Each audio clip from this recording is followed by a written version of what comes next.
Medina in the Islamic Sharia with first class honors in 1996, and a master's degree in the same university in Islamic law with distinction in 2001, and a doctor of philosophy PhD in Islamic law with distinction in the same university in 2008.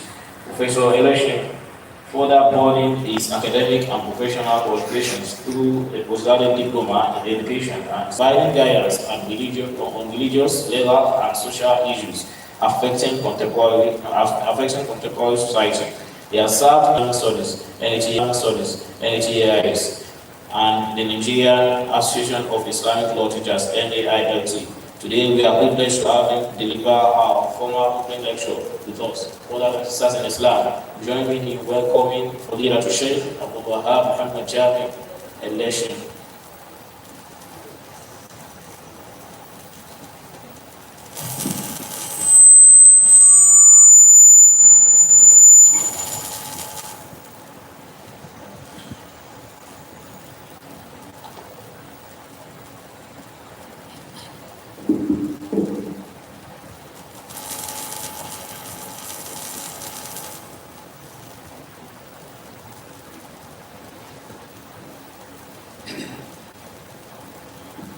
بسم الله الرحمن الرحيم.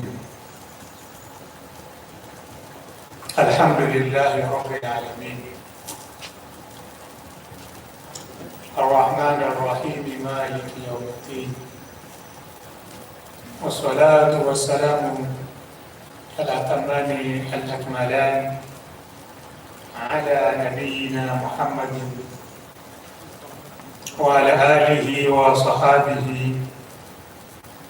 ومن والاه بإحسان إلى يوم الدين. وبعد، السلام عليكم ورحمة الله وبركاته. Brothers and sisters in Islam, at the beginning of this interaction, I want to begin my greetings from the high table. I say assalamu alaikum to the representative of Hajifat Medical Center. You're welcome, sir. Also my brother sitting beside me.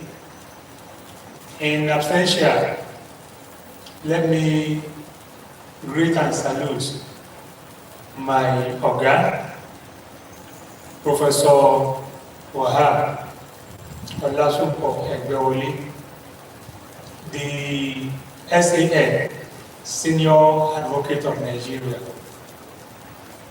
the Vice Chancellor of this great university, for his unwavering support to the activities of the students in the university, which I can testify in this morning by organizing our certain days program in this a very big debating hall. It is a very real opportunity that some people at the affairs of the university will allow you to do this kind of program in this hall, either with or without pay. So we do not take that one for granted from him. May Allah continue to be with him. In more than one capacity, Professor Wale is my other, one as an academician, a professor of law. Secondly, at the bar, his most senior colleague, a lion's sake. So he deserves every respect. May Allah reward him abundantly.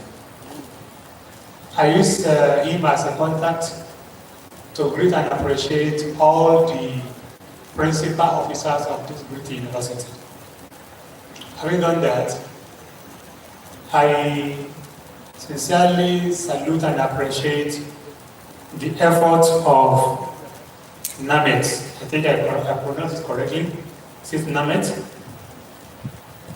for their effort to put together this theme of Jihad Week, and I think the first of its kind,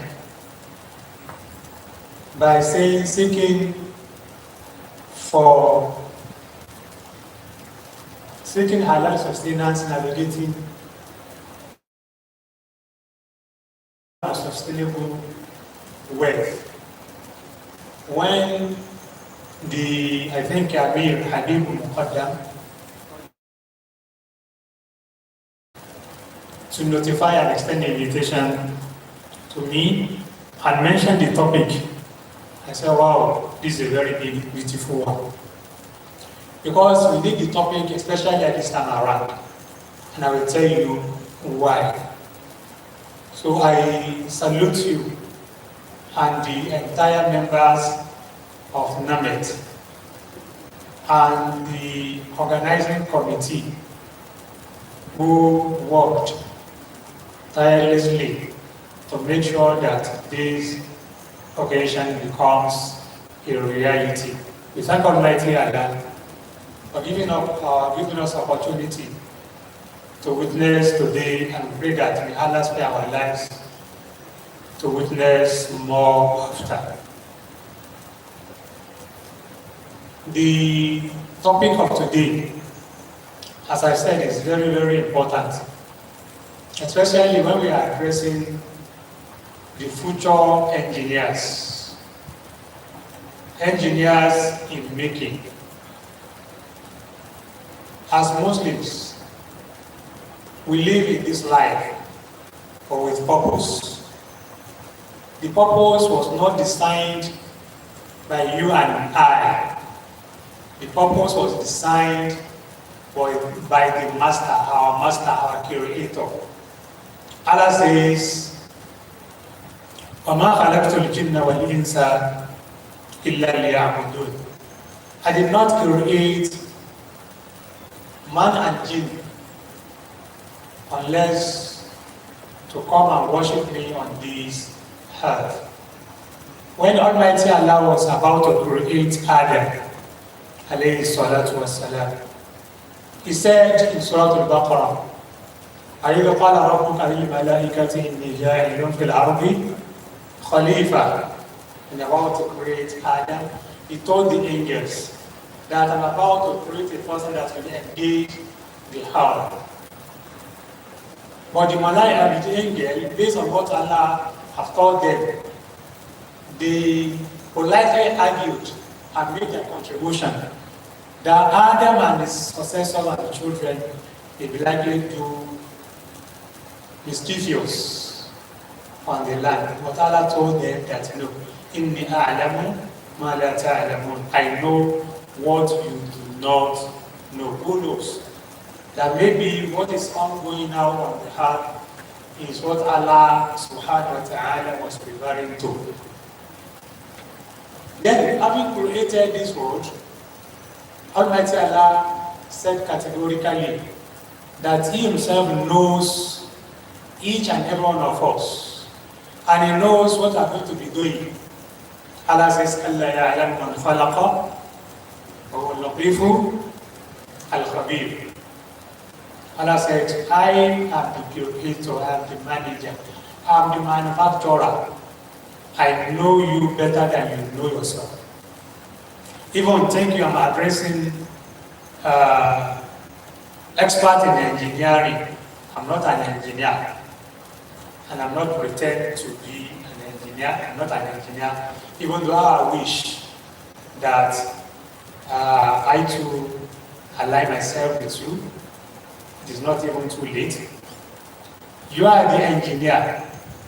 When you manufacture any product, let us assume, for example, those who manufacture in Toyota Corolla, they will give you the manual, the leaflet, the brochure, to tell you when this happens, this is what you do. When this happens, this is what you do. If you do otherwise, you will not get the answer correctly. But if you do as they ask you to do, you will likely succeed. And that's exactly the meaning of the verse. Allah ya'lamu Man khalaqa wa latifu al-khabir. Allah knows us more than what we know ourselves. Then he now told us in Surah Al-Ankabut, Quran chapter 29, verse 64. فَمَا هَذِهِ الْحَيَاةُ الدُّنْيَا إِلَّا لَهْوٌ وَلَعِبٌ وَإِنَّ الدَّارَ الْآخِرَةَ لَهِيَ الْحَيَوَانُ لَوْ كَانُوا يَعْلَمُونَ. Allah said, this worldly life is nothing but amusement and play. You continue play, you continue amusing yourselves.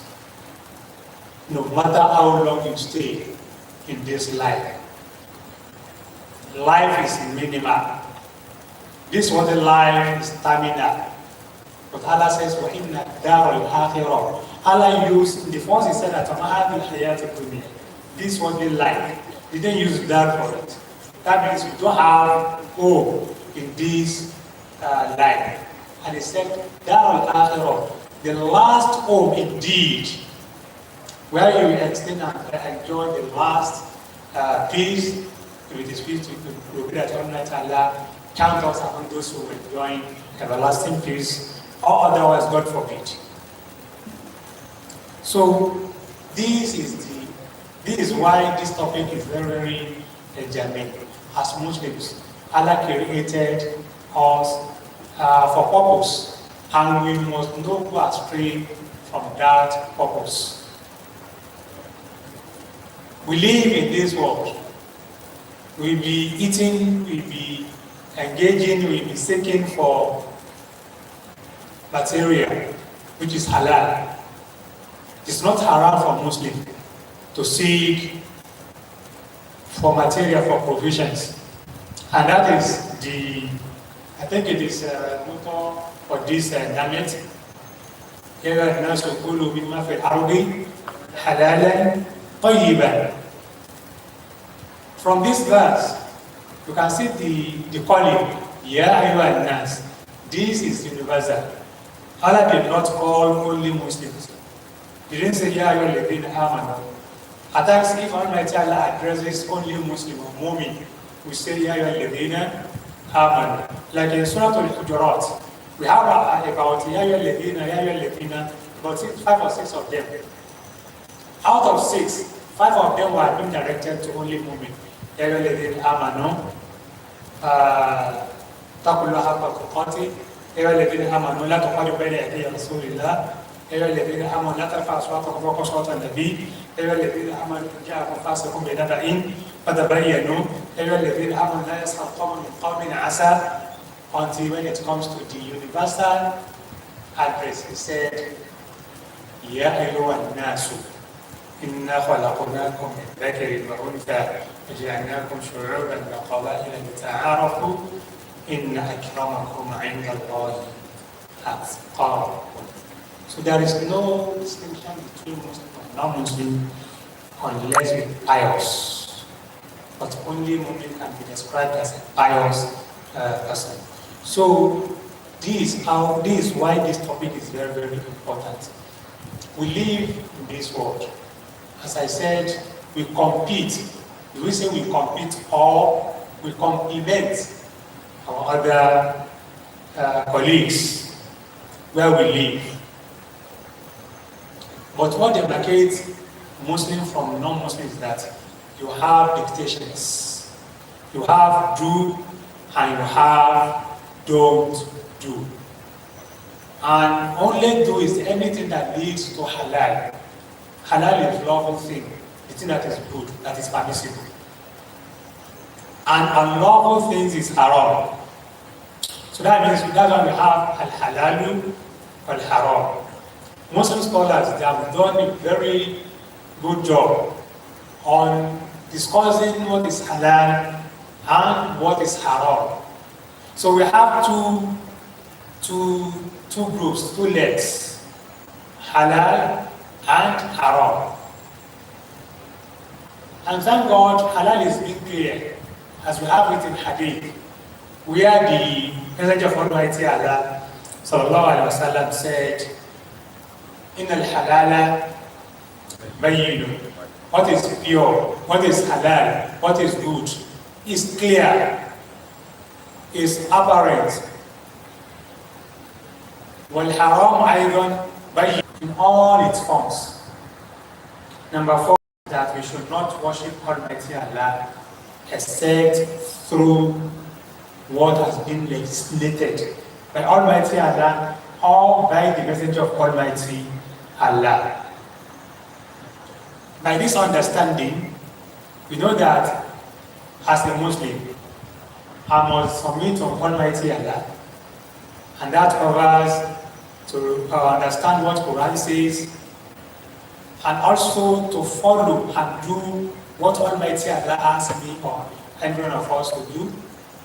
Number 3, that as our fathers they used to say in prayer, that's what we made our fathers say, especially here in the city of Ilorin.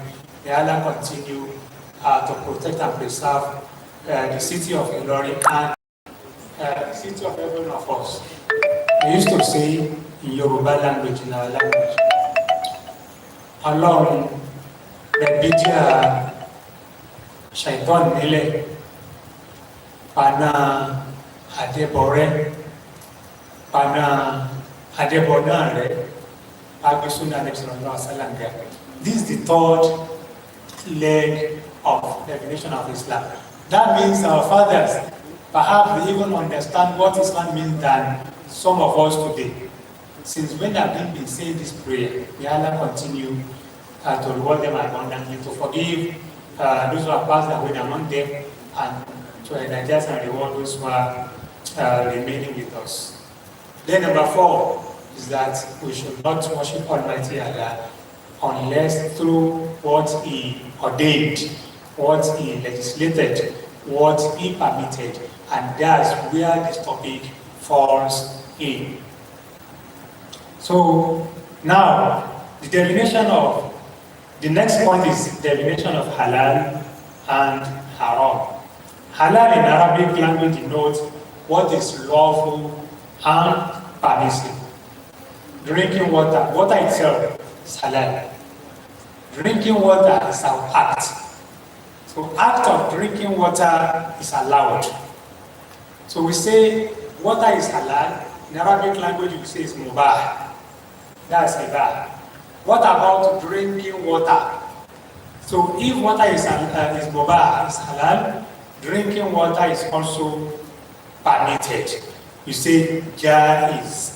For those of us, the student of Arabic studies, and in particular, so we don't have students of law here. Do we have any students from? Thank you very much. You are welcome. Lawyer in making. You know, in legal terms, we have permissibility, right? And we have allowance, right? A layman, like you engineers, you may, I'm not a, you know, I've told you before, I'm not an engineer, so I may commit error. To you, I'm a layman.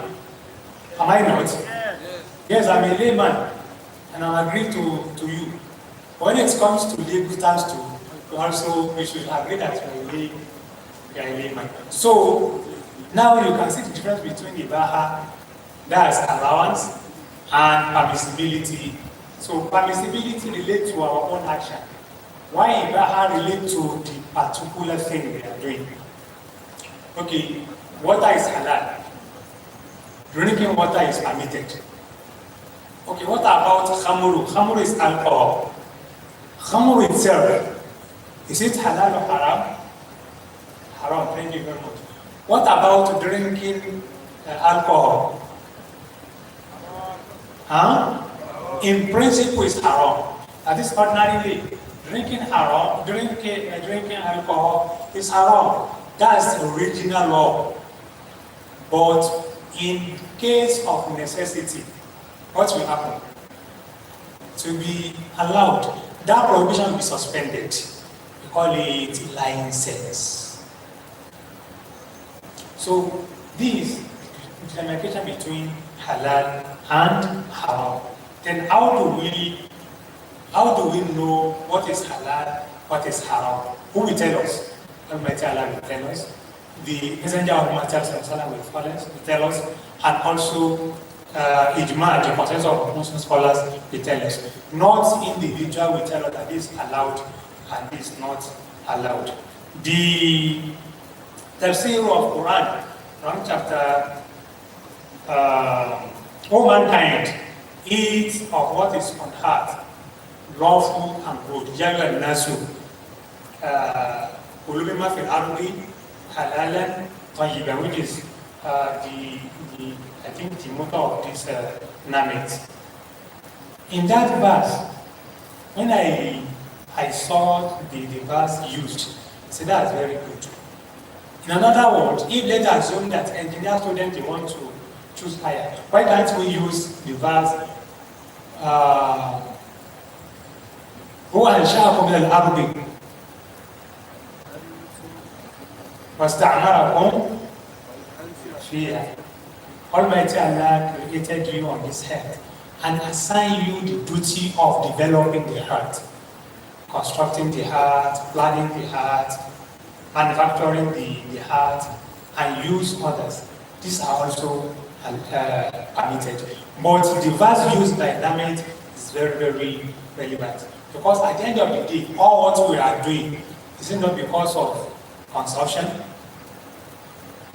If you go for work, you are engaging in work because you want to sustain yourself and your family. If you are a bricklayer, you are doing bricklaying because you want to sustain yourself. Carpentry, medical doctor, and it goes like even lawyers, and it goes like that. So the end result is how are we going to energize ourselves, and that end result is very, very important. And that will lead us to the connection between seeking lawful earning, and our personality. In one hadith, the Messenger of Almighty Allah sallallahu alaihi wasallam said, "Inna Allah ta'ala tayyibun, la yaqbalu illa tayyib. Wa inna Allah amara al-mu'minina bima amara bihi al-mursalin." That is, Almighty Allah is pure, and Allah will never accept unless what is pure. He now told us that Almighty Allah commanded the believers, all of us. Almighty Allah commanded us with exactly what He commanded the Mursalin, the messengers of Almighty. That's Allah equated between us, as weak as we are, and between the messenger of Almighty Allah. And what is that? Allah told and commanded the Malaika, the messengers of Allah, that they should not consume unless what is pure and what is good. Halal, tayyib. The same thing He commanded us, we Muslims. Then, to the companions, the Messenger of Almighty Allah sallallahu alaihi wasallam, for us to understand the importance of consuming halal. He now said, he mentioned a man, a stranger, a traveler. That traveler, what happens to him? That man raised up his hand. His hair was scattered, he was dusted. Everybody sees him, knows that this one is a stranger, is a traveler. The man also raised up his hand, saying, Ya Rab, Ya Rab, oh my Lord, oh my Lord. These are four things that established. Nobody will involve or engage in it unless Almighty Allah accepts his or her prayer and grant and give what he or she is requesting for. But there is impediment, or there are impediments in this particular matter. What are these impediments? The messenger mentioned that Mat'amuhu haram, source of honey, source of his honey is haram, not halal. Mashrabuhu haram. The means that he used to sustain his drinks is also haram. Number 3, malbasu, where he gets money to purchase his wares, haram. Mat'amuhu, malbasuhu, mashrabuhu, and what? Wabudhiya bil haram. If you want to take snacks, sweets, all these beverages, also either the source is haram or the substance itself is haram, then the Almighty Allah Sallallahu Alaihi Wasallam concluded that such a person can never be prosper here and hereafter. And that's the importance of this lecture. We should know that no matter how long our life in this year, we are going to leave this house. Because Allah says, وَإِنَّ الدَّارَ الْآخِرَةَ لَهِيَ الْحَيَوَانُ.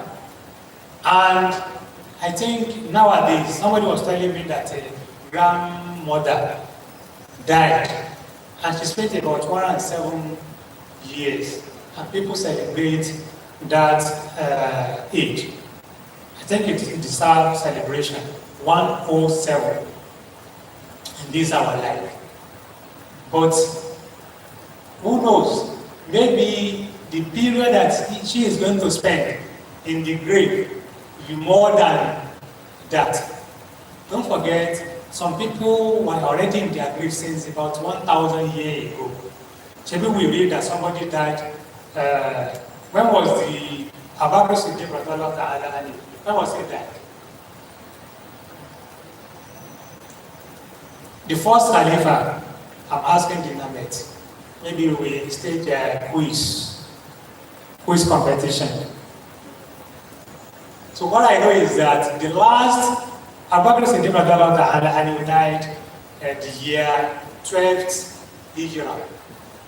That is 12 years after the Hijrah of Sallallahu Alaihi Wasallam. Now, what is the Hijrah calendar today? We are now in year 1447 Hijrah. If you minus 12 or 11 years from that, what left behind? That means Abu Siddiq radhiyallahu ta'ala anhu, and majority of companions, they have spent more than 1,000 years in their grave, and we're still alive. And the Messenger told us that the moment somebody dies is hereafter begins. Al-Akhirah begins from the grave, from the cover. So if that happens to that man, that means it happens to anybody who care not to provide his or her source of income. Then the factor of work. Here in this life, we will be worshiping Almighty Allah, but we must work. Allah says, يَا الَّذِينَ آمَنُوا إِذَا نُودِيَ لِلصَّلَاةِ مِنْ يَوْمِ الْجُمُعَةِ فَاسْعَوْا إِلَى ذِكْرِ اللَّهِ. Then, فَإِذَا قُضِيَتِ الصَّلَاةُ فَانْتَشِرُوا فِي الْأَرْضِ.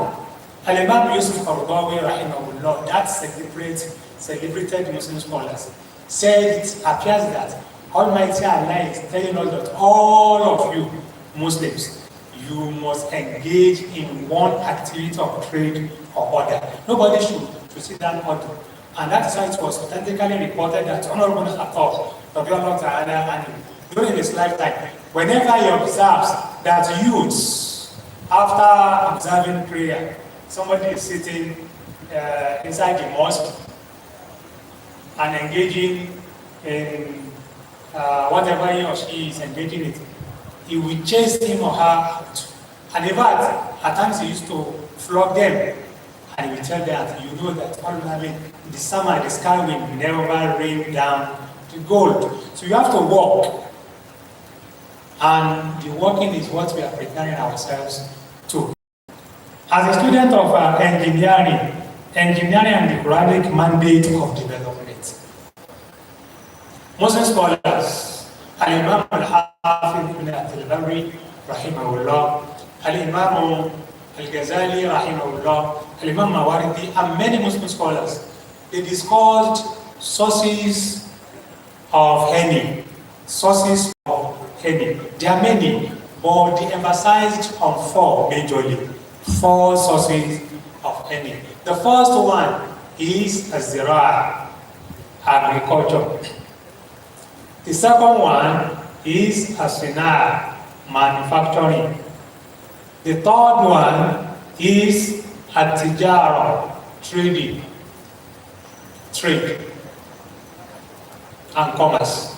The fourth one is Al-Ijara, rendering services. So majorly, Muslim scholars did not disagree. What you only disagree, which one is better? Is it agriculture or is it engineering? But by the way, if you look at it, you will see that my sister, engineering, according to Muslim scholars, is better than law. That's what they say. Somebody say yes. Why? I need proof, evidence. Because he who has passed must prove. I mean, anybody who has passed must prove. You have to prove yourself right. And that's why we are there. Actually, the Muslim scholars say that because there is hadith which says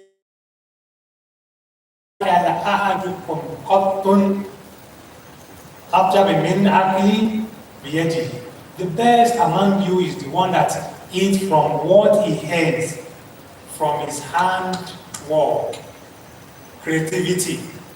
When somebody is manufacturing, you engineers, maybe you build by your hands, you create tools by your hands, you assemble materials by your hands, and it goes like that.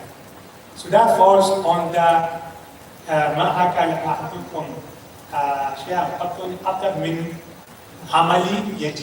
what you do with your hand. What you do with your hand.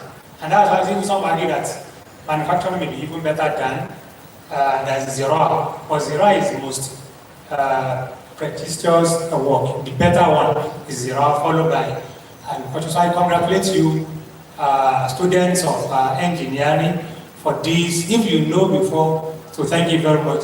If you don't know before, henceforth, you can be proud of yourself that Islamically, your profession is at least second in category, coming after the agriculture. Do you have any students from Agric? Agric. Okay. Which one is better? Now, Agric. You are the best. So, now, what is your responsibility? Because, as they used to say, once there is benefit, there must be responsibility. So, what you want to know is, number one, engineering is amana. What do I call it? Engineering is amana. Very, very important. And the amana in the sense that you should first, the messenger said, Inna Allah yuhibbul mar'i idha amila amalan an yutqina. Allah loves someone when he does something, he does it excellently, perfectly. So as an engineer, you have to abide by this principle, by the habit of excellency in whatever you do. Because for every professional programs, there are delicacy, there are the importance attached to them. We believe that, for example, my brother here, medical doctors, their work is very, very delicate. None of us sitting in this house, in this hall, we surrender ourselves to a layman doctor. Do we? Even nobody will allow him or her to give you an injection. So he will prescribe. because of the delegates in that in that profession. But your own is more dangerous than anyone. If a lawyer commits an error, the only thing what happens is that they cede what's supposed not to be ceded to another. Nigerian keeps on moving. So that means legal mistake is grievous, but it's not as dangerous as medical mistake. Medical mistake can die, isn't it? But how many lives with medical? One. That is generally maybe one. Maybe more than one, no. Because they say that Ebola is coming now. And the Minister for Health says, you don't worry, Ebola is not coming. Is it not expert opinion? And eventually Ebola comes without any preparation. How many lives will go? Uncountable lives. The same thing in engineering. God forbid, we are sitting under this beautiful and very big and excellently constructed hall. God forbid, you will not pray for that, just example. Let us assume that is another hall, not this one. And the hall collapse. And we have thousands of people inside hall. What will happen? So that's why you need to exercise and abide by excellency and competence in what you are doing. Then, when after the graduation, we had somebody asked in a forum like this, an engineer, that your work is very dangerous and delicate. When you go to site, can somebody be using charm? You know charm, only. You know only.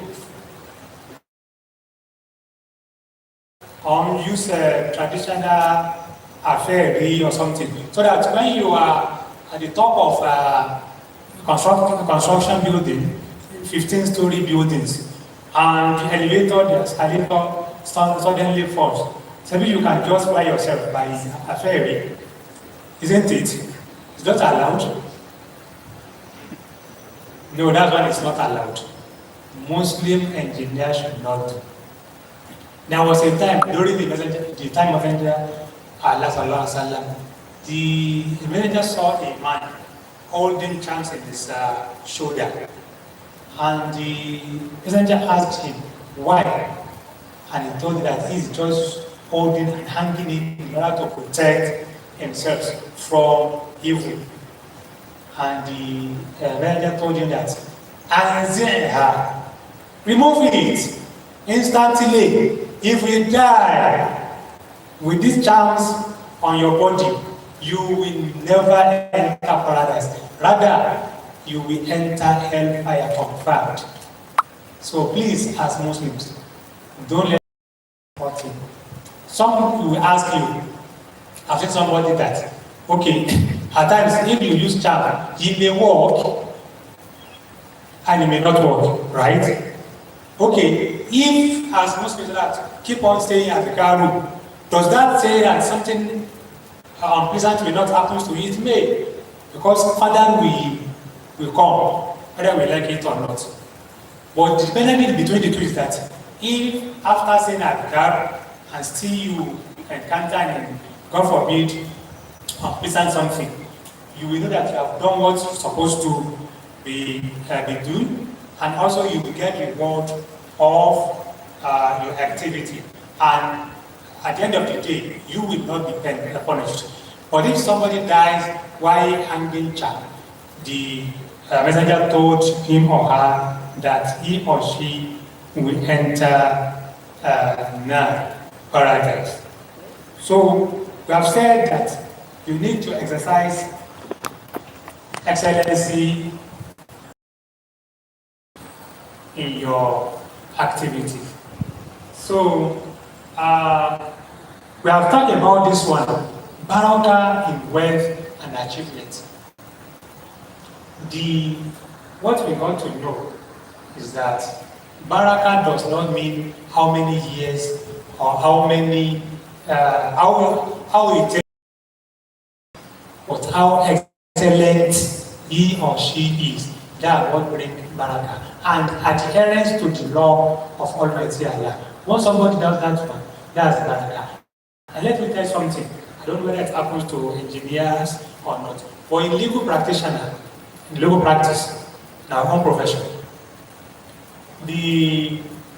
our guys warn us that don't ever compromise integrity in legal practice. When you come to me now, as a lawyer, you want to give me a brief. And I know that your case is this. Let me clear something now. Lawyers are not liars. But I know when you tell me what happens to you, as you are telling me, I'm navigating the laws that I can apply. We have A, B, C, D laws. Out of these four, anyone that I apply will go. But one may likely be more perfect than this one. For example now, the best argument that lawyers always case law. Don't look to organic law, case law. Once you have a case law, you can guarantee yourself. So as you're talking to me, I know that yes, there is a case law in your work. If I know that that case law does not favor me, I should be able to tell you that, okay, Oga, this your case is very sensitive. But I will try my best. I will not compromise my professionalism by saying, okay, let us go and meet the judge out of the chamber or no. Because when you do for your clients today, you assist him or her to jump the justice. Tomorrow, we will mark you, here you are studying today, but tomorrow we know that this lawyer is a liar. And if he has a very genuine case, he will not come to you. Since I don't know whether it happens to engineering, but if I know that somebody lied to me, an engineer lied to me today, tomorrow I will not come in on her. So please take that one with sense of responsibility. Then there are other points that I have with me. Maybe we can jump some of them, but let me say to last this one, then we now conclude. It is important for you as engineer working or operating in Nigeria or anywhere. Mostly our colleagues, our brothers, engineers, they always find it asking that can I engage a non-Muslim with my service, or can a non-Muslim engage me in the service? The answer is yes. Faith or religion is not a condition in dealing with other people. And that is why, as I said at the beginning, the verse, Ya ayyuhan nasu kulu mimma fil ardi halalan tayyiban. Allah did not say, Ya ayyuhal amanu. Because of this transaction, He said, Ya ayyuhan nasu. Because what you are doing it. You may find yourself in a community or environmental society where you are only Muslim. Okay, some will not tell you that no, don't deal with others. No, deal with them, engage them. Then they can engage you. Provide so, that is provided that the contract itself is lawful and permissible Islamically. So, other points.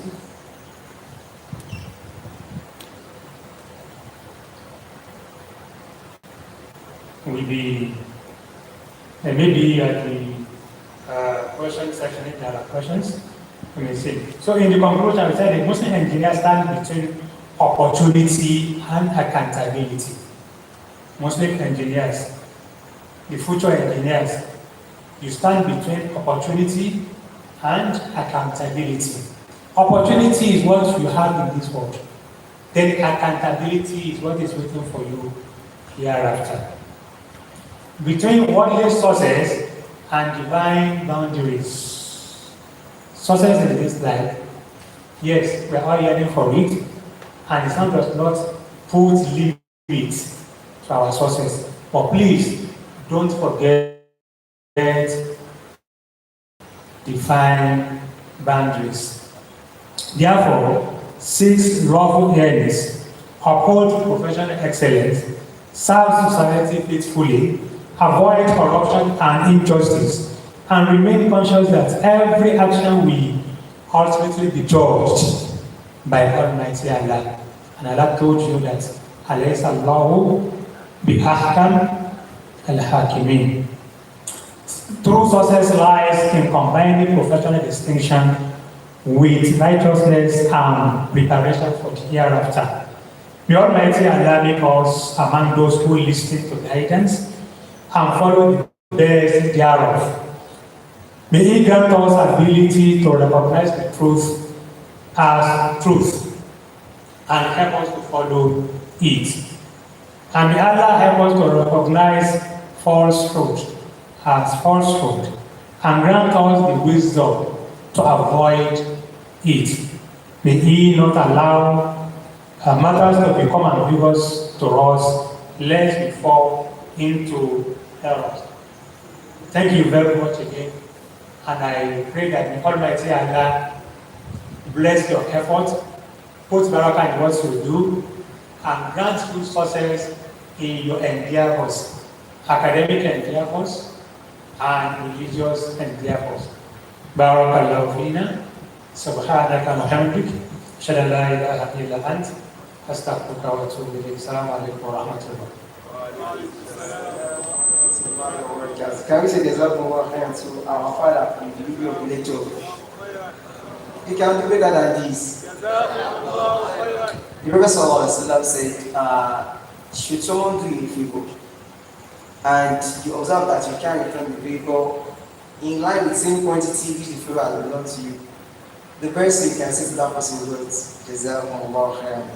Though you may be a good public speaker, but I'm very, very certain with the way a lawyer was able to balance a topic, a more engineering focused topic, and he balanced the synopsis such that even someone from Agric or someone from education can understand the concept with which words he has explained it.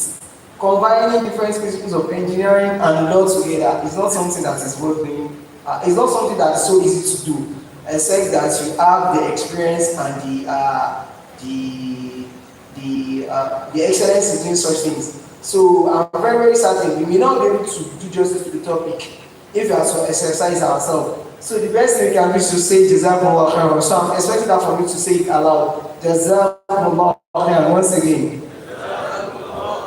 We ask Allah subhanahu wa ta'ala to preserve our father of righteousness, to grant him increased strength and impact, so that he can improve and impact more lives in order to have an increased value in our society. Can we say Amen? And we ask Allah subhanahu wa ta'ala to preserve him of righteousness.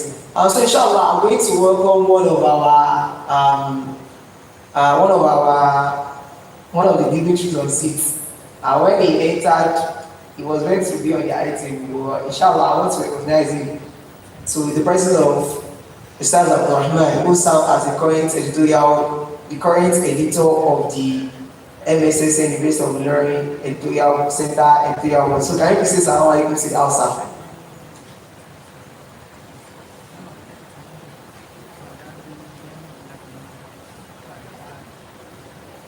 And say there's no to the house.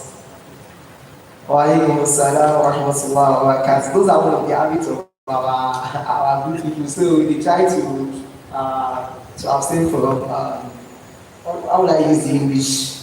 Okay, let's do that for another day. So without wasting much of our time, I believe that we all learn a lot of things from this lecture, and I don't want to just go right again because I believe those things he said in the lecture was very, very simple for us to understand, and it's a comprehensive, a concise, and brief lecture. So we ask Allah to make all the things that have been said in the lecture beneficial for us this and thereafter. But one final message I just have for every one of us is that he was talking about something. Whatever discipline you engage in or whatever discipline you study, you should never leave out something. And that something is what? Competence, your excellence is what? Is very, very important. either a lawyer, an engineering student, an agriculture student, an education student, whatever this thing you are studying. So let us try to what? Embrace competency and should what? Try to strive for excellence. And one thing is that the issue of attaining Halal sustenance, is a what? Is a universal logic, a universal philosophy. That's why I said, Ya ayyuhan nas, kulu mimma fil ardi halalan tayyiba. So even if you are a crypto lord or crypto whatever you do, a tech enthusiast, a writer, a social editor, anything you engage in, you should also what? Make sure you are what? Engaging in something that is what? Pure. That's what I want to say. So inshallah, I believe that some of us will have questions. So we are giving room for questions. So while we try to get straight for our question, we are only entertaining one brother and one sister. Yes, we are only entertaining one brother and one sister. That means two questions in total. So we may have brother who be like, I understand the question, I don't want to ask question, we may give this to the sisters. So while we are waiting our question, let us bring out our phone for a fastest finger session. Just let me read one. So if you are using Airtel user, bring out your phone.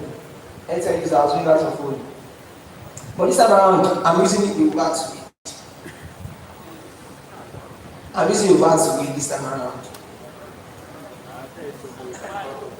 Or, okay, let us do this way. Since you are in an engineering concept, like we're in an engineering space, let us try to use engineering terminologies or some things that usually ascribe to engineering. There is this course of mine that I'm taking. The woman, whenever she wants to put what she puts into Alpha, Bravo, Charlie, Delta, Echo, what else again? Golf, Hotel, like that, India, like that. So, should we go in that way? Azal, Arabic, Islamic studies in okay, let us just be neutral. So I'm going for our usual English for the Arabic numeral. So let's say this, I'll bring out your phone. This time around, I will not be stopping. I will be fast. I already said, start 311. Mushak by this time around. I got it right this time around now. Start 311, start, whatever in hash. After the count of 3, 0, 1, 2, 3. 1649 2279 2427 0807. Who is doing that? Kabirullah. I take a goal on today. If you do not win it, at least don't know about to lie or don't win it. That's how life should be. Don't worry. I think the question is balanced. The initial one was a male, Abi now, and we have got a female winner now. Don't worry, after the question and answer segment, we are going to give another video. So who has the question? I have the question, please raise up your hand. Don't be shy, I have the question, raise up your hand. Okay, we have one question from the brother, another question from the brother. Okay, I think our sisters understood the question properly. So since they are not, I'm only giving out 2 opportunities. I'm so sorry. If you want to ask a question, you can write it, you can give it to me later. But I only entertain 2 questions at the podium. So, do you have an extra mic? The technical, do you have an extra mic? Now, so please, the brother who intends to ask questions to stand on his feet so that we can easily locate them. Just stand on your feet.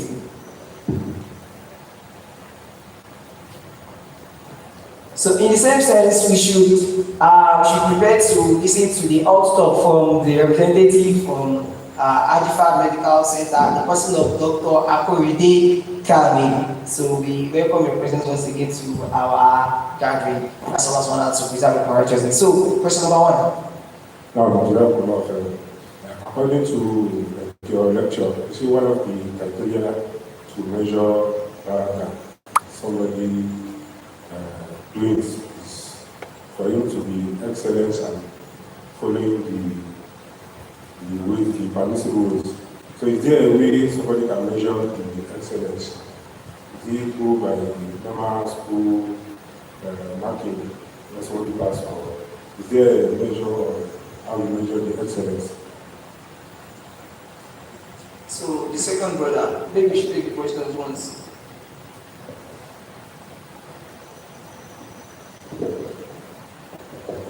As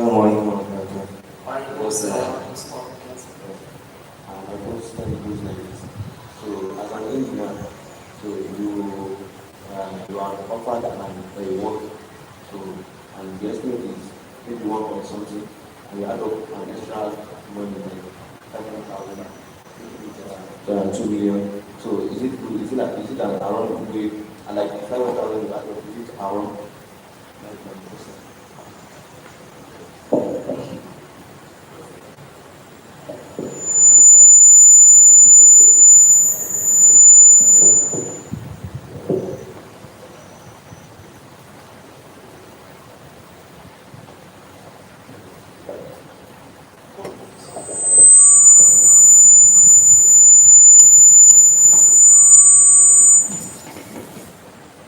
Bismillahirrahmanirrahim. Thank you very much for your questions. The first question about how do we measure competency and excellence. It is not by marking or by grade or somebody graduated with first class or second class or whatever. No, but the accuracy of what he or she is doing. Let me use an example. I have one of my children is a fashion designer. If he shows clothes for you or for anyone, and he plays Al-Haramain, let's assume Jalabia. He shows Jalabia and puts Al-Haramain or any trademark from Saudi Arabia. Nobody will dispute it. And the Jalabia was shown here in Ilorin. And he didn't go to school. I mean, he didn't further education to university level. That's competence. The product of someone is better advertised for him or her. What should do is better advertised for someone to know that the competency and level. Let me use one example where it's legal, it's not engineer, because I'm not familiar with the terminology as the anchor said. All of you in this hall, have you ever heard Power Amy? Power Amy? Has anybody else ever heard? No, not me. Power Amy? Nobody? Okay. Only 2, 3, 4, 5. You know him as who? Huh? Lawyer. You know him as lawyer. That's the competency. Uncle Fawemi, may Allah forgive him, and as they used to say in legal palace, that Fawemi is law, life and death. During his life it was law. After his death also law. But we were told he's a graduate of Halal University, Old Ife University. When he graduated from 3rd class. With what? 3rd class, ordinary pass. But when it comes to practice, in fact, you can check for him. So that's competency. Because competence is not that how many books a lawyer memorizes, no. But standing before the judge, an ability to present yourself with advocacy skill. Then in engineering, I have one Babalashidi. Let me call him Babalashidi. None of you can, I don't think anybody can know him. Baba is now maybe in his 70s, perhaps, or less than 70s. He's a carpenter, carpentry work. But if, when Baba do carpentry work for you, but you go, we appreciate it. And Baba is the one you will call illiterate. He went to no school, he didn't know, he can't fit in alcohol. but the work spells for him. As we used to say, rest if so, you put up. So that's the competency I'm talking about. Let me use for engineering. I remember one example of engineering. Okay. In engineering, I met, okay, leave that one. That's most like I'm going out of context. So that's the competence. The second question, sorry, cost in relation. It happens to engineering a lot. That after quotation, you know that this one is 1,000 naira. You now add 500 naira to it. If that 500 naira, if it is justifiable, at least you can explain it. So no problem. To the master, to the principal. But if somebody cannot explain it, it is haram. And the Prophet said, Ayu lahmi nabata min suhtin fanaru awla bihi. Any flesh, any human being that grew up through unlawful earning, the hellfire will be responsible to cut that flesh.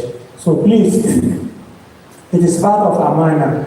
We discussed it under engineering is amana. You have what you call fiduciary relationship between you and your master. Let everything be plain. If you know something, if I invite you and I give you a skeleton of my, you give me quotation of 1 billion naira, and you know that you are going to use very superior material. And I said that I have somebody who can do it to 1 million naira. Can you see, imagine? 100 million and 1 million. There is difference. Tell him that, okay, no problem. I wish you well. He will still come back to you. But please don't do mago. Don't do inflation. Allah bless our effort. Thank you very much.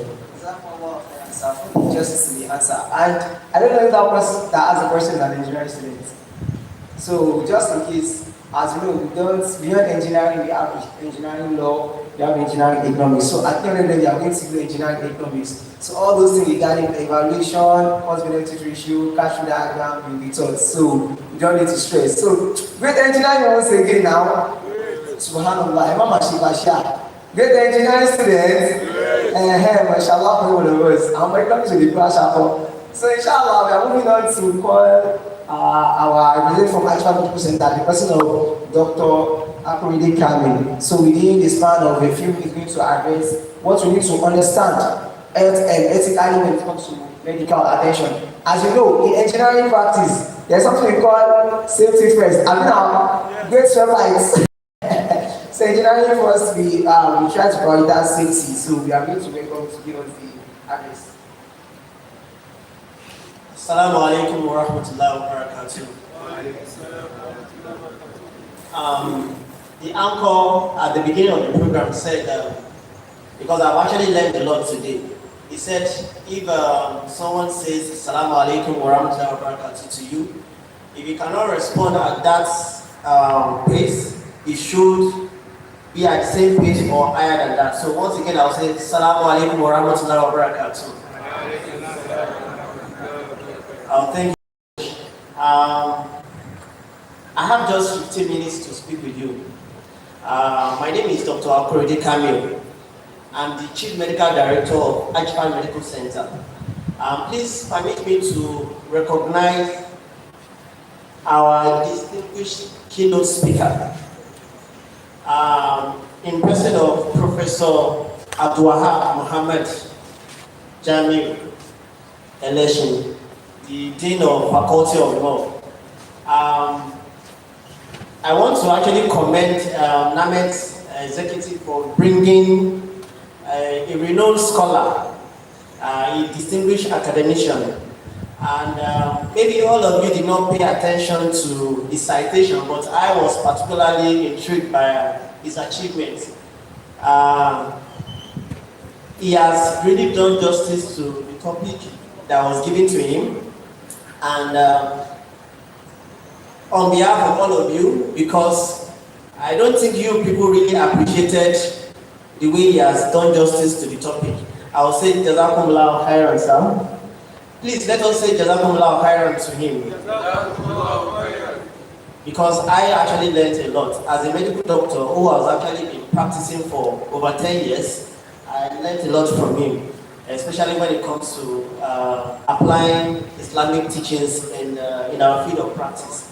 So again, I also want to, in absentia, recognize the second speaker, because for Namets ESCO to actually bring up these speakers, it means they are actually worthy people. So I also recognize the second speaker in absentia, Dr. Suleiman Yahya. The Namets coordinator in person of Brother Abdulatif Abdurrahman. I want to congratulate you for running the Namets week successfully, because I would say that the way we've started the week, it is already a success. So I want to say congratulations to you and your team. I am a medical doctor, and looking at the team for this Namets week, which is navigating pathways to lawful and sustainable wealth. They actually see us as successful engineers in the future. And that is why they actually thought it fit to bring me up to also speak with you just for 15 minutes and enlighten you about a public health condition. Let me put it that way. To the audience, I want to ask, as to the brothers here, has any of you heard of human papilloma virus before? Okay, I can see only one brother. To the sisters, have you heard of human papilloma virus before? Okay, just a few of us. Okay, have you heard of cervical cancer before? To the sisters in the house, and to the brothers, we also have younger ones. Have you heard of cervical cancer before? Well, this cervical cancer, it is actually the second commonest cause of death in Nigeria as we speak. Our brothers are preparing you for the future, but it's also important for you to take care of your health so that when you become great engineers, you won't be spending your money on healthcare. So today I'll just brief you about cervical cancer. Will you believe that every year over 12,000 people are actually diagnosed with cervical cancer? And more than 8,000 people actually die every year in Nigeria from cervical cancer. So it's around us, but we're not just paying importance to it. And do you know the beautiful thing about this cervical cancer? The beautiful thing is that it is preventable. Brothers and sisters, cervical cancer, if there's another thing that you take home today, is the fact that this cervical cancer, that is the second commonest cause of death in Nigeria, is preventable. And we don't want you, as I said, to start spending all your wealth in treating something that you could have prevented from now. So that is why I'm what we call HPV vaccine. You see, I am from Ajfa Medical Center, and just last week we also carried out outreach for all Unilorin students. But on this particular one, HPV vaccine, do you know that as little as 15,000 naira, you can actually prevent this disease? So imagine, with 15,000 naira, because of the severity of this cervical cancer, the federal government actually deemed it fit to provide that vaccine free of charge for all young girls between 9 and 14 years. And it was actually introduced as part of the National Immunization Program. But all of you here, I'm sure we are above 14 years old, right? So I'm bringing you information about what you need to know. So please, today, I am encouraging you all to go and get HPV vaccine. What did I say? To the sisters, HPV vaccine. And to the brothers, yes, brothers and sisters can actually take the vaccine, but it is more severe in, it causes more problems among the sisters than the brothers, because we have different strains of the HPV vaccine. But more particularly to the sisters is the vaccine. So if there's anything that you will learn today again, which is the valuable information I'm giving to you, go to any hospitals nearby, go to any government hospital nearby, and ask for HPV vaccine. Because as our brothers here, the Namets are preparing you for the future, you yourself, you have to start preparing yourself for the future as well. So please, the information I brought to you today is about cervical cancer, how it is preventable, and why you should go and take the HPV vaccine.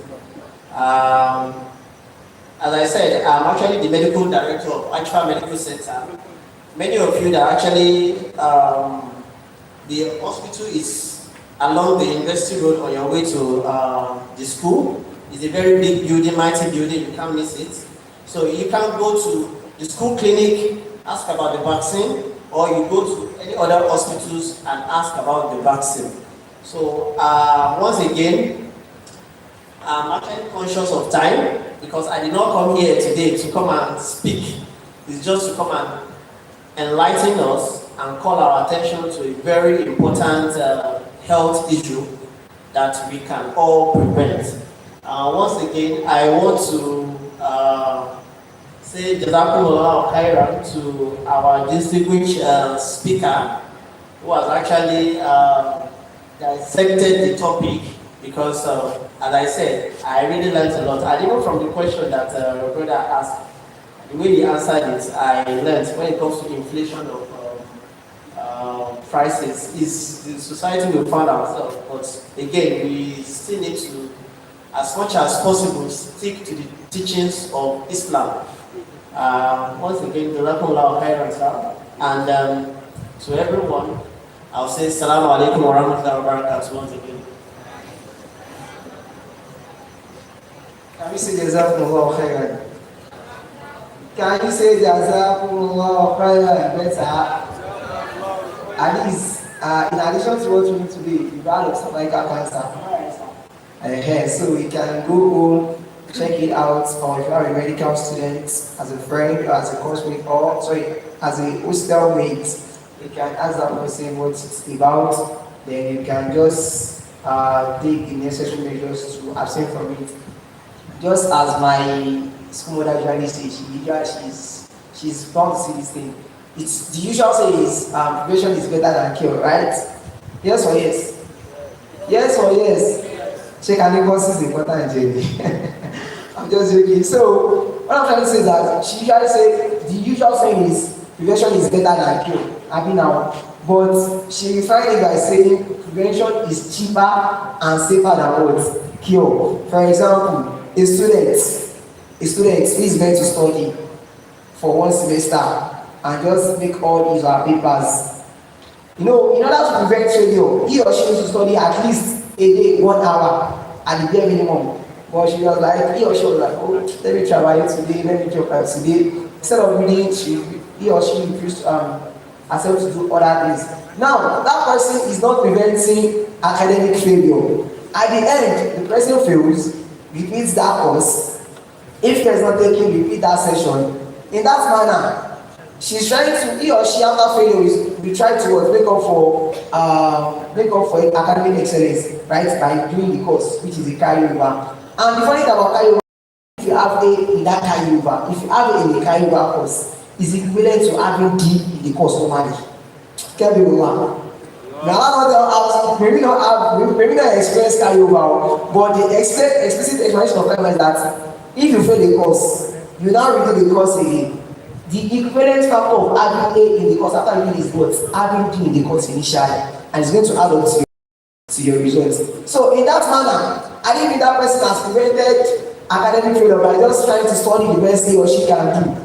That person would have made it cheaper for herself or himself by not paying for another extra year. So in that sense, prevention is cheaper than curing having in the carryover course. So it's always better to prevent whatever disease we have. And in any means, we can always use the concept prevention is cheaper or safer than cure. That's also to increase our consciousness when it comes to our health safety, and we send our sincere and most deepest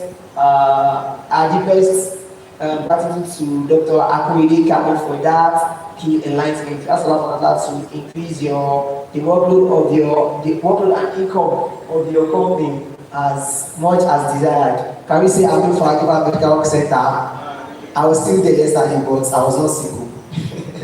So in Allah accepts all our need as an act. So inshallah, we are moving on to the next thing. I'm a technical diagnosis. So inshallah, as you can see that we have it's something like Kahoot. Yes, but not Kahoot. This one is Menti, now this one is Menti.com. Okay, I think Mentimeter. So it's something like Kahoot. So if you want to join the session, you have to scan the code, or if you want to go to menti.com, then log in with the pin 64042769. Mentimeter instead of Kahoot. We have Mentimeter this time around, and the site is menti.com, and the pin is 64042769.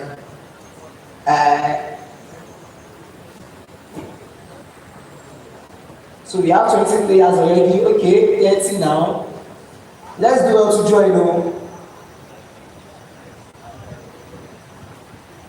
So inshallah, the winner of this one is going with the prize. And now we have 2 prizes. We have 3 prizes in total. The first prize goes to the person with the highest engagement, highest social engagement.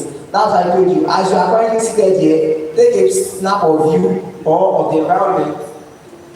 I welcome the presence of our lecturer, our doctor, the president of Dr. Sulaiman Abimbola Yahya, the director of Tourism, and also one of our senior lecturers at biomedical engineering.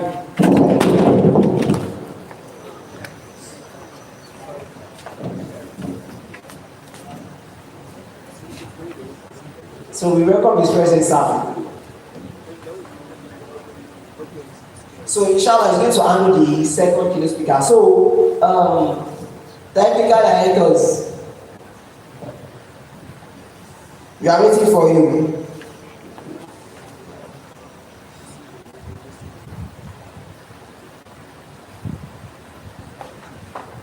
While we await the technical directors to set up this thing, I will just advise once you guys connect to the system. But I believe we are all logged into the site for the session. But we have about 30 players already. Okay. While we await their set up, we actually congratulate them because they have been wonderful, they have been amazing since morning. Us here, seated. Is there anyone in that space? Using AI generated content. But most of us have watched AI storytelling. Those who created it are different from every. They are also like human beings like us. So today, if we, as engineers, we are not just here to come and glorify how much we can innovate and to come and claim to limit us based on the deen, the religion. But one thing we know is the Prophet has told you what's right is clear, and what is wrong is also what? Clear. If your technology is intended to create mischief, you know it. In the hand of a good person, AI is the best thing the world wants. In the hand of the wrong person, it's the weapon of mass destruction. So, your own hands. Probably AI does not even have a space. So now, as University of Ilorin engineering students, the question to you is, what are you building? Are you just going to class? You want to learn? Get the certificate and go home. No problem. But remember, you are going to a society that does not favor the weak. Standing before you today might be a lecturer because you know him as one. But to have one of me, there are about 20 others that will succeed. And that is statistics Nigeria is telling you. The Nigeria you are going into is not a Nigeria that favors. Imagine how many people graduated in my class. Is it all of them that made it to becoming a professor? Now, is it everybody that made it to becoming an entrepreneur? That's another topic. But somehow, everybody got employed somewhere. And the employment landscape today is not about what you read. It's not about the certificate you are coming out with. It's about the skill you have. Why a computer engineering student who barely knows coding is complaining, and a history student is taking up coding and he's getting a job. Somewhere, a computer engineering, mechanical engineering, civil engineering student is refusing to upskill to get a job in Shell and Chevron. You have somebody who did history and international relations, working into Shell and Chevron as a project manager. So where is the quality of information you come to? For me, to innovate is simple. Look for problems that never existed, bring your ingenuity, solve it, and define the people you are solving it for, and you get paid. That is the formula. And I tell my students, if you look at me, typically as somebody, as a teacher, you are making a mistake. I'm first a product developer. I'm here on this campus, working and perfecting my products. So some days when my product hits the market, you all will buy. I've already assumed, look at the way you are all running away from your parents. Look at it. That is what we have. You finish now, your mother is in Okelele, you understand? You are running to the US, UK. If the woman is sick, who administers drugs? We don't still yet have a functional society. Old people are not yet suffering. Give it 10, 20 years. When all our aspiration is to be in the UK and US, who will take care of our parents at home? Don't worry, I will. Medbots. That's why we created nursing. That's why we are creating technologies that will help you. Because we are seeing this problem not today. It's a problem for the future. We will perfect that technology, it will hit the market, and you will buy it. Now, where is your product? What are you perfecting? You just want to walk around the school, do the courses, and leave. No impact. There's a difference between certification and impact. Look at the borehole in your area. It's still the same way it used to be 20 years ago.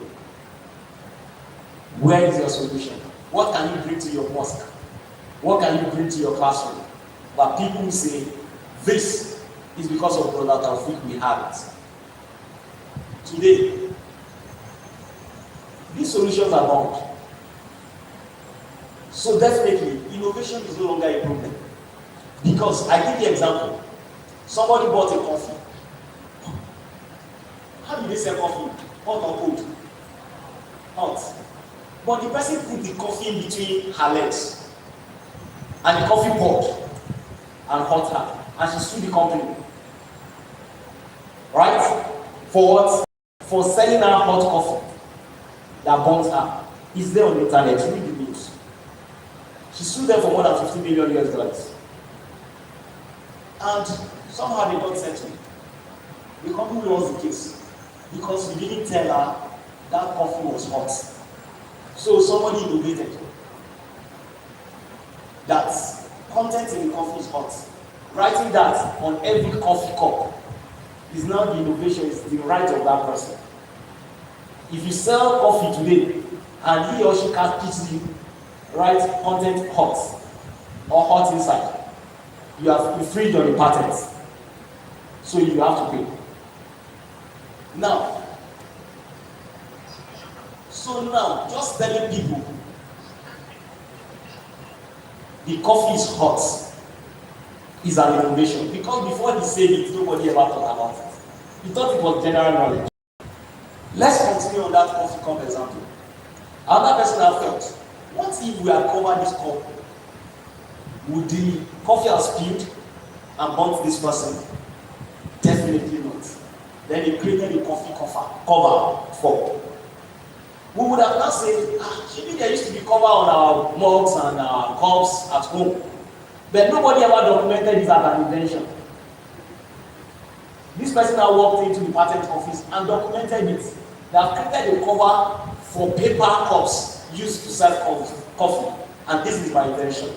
And today, if you sell coffee with covers, of course, you know Nigeria, even everything that's an invention in Nigeria, you infringe on it, nobody cares. But in the same word, they do care. It's like you right now, you manufacture a car, and now you went into going into the 6-cylinder engine, and you produce that, and you want to slam it on your car. You have to pay royalty to somebody. Are you the one that invented that 6-cylinder engine? Somebody did it. So the same way, you are going to take permission for using that 6-cylinder engine, you must take permission too for using cover.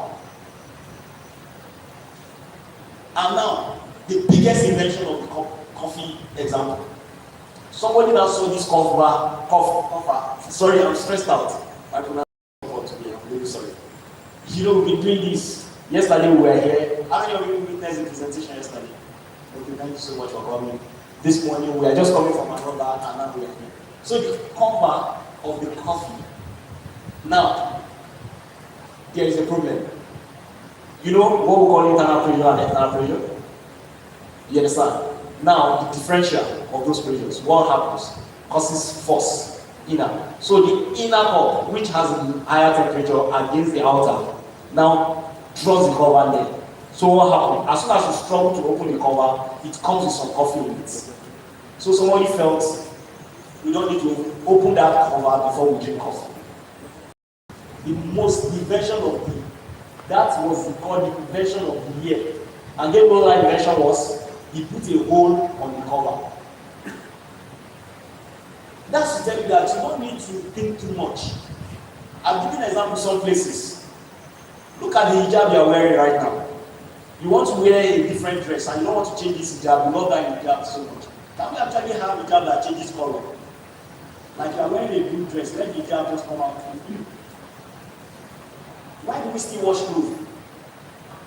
When we have technologies that will just make our clothes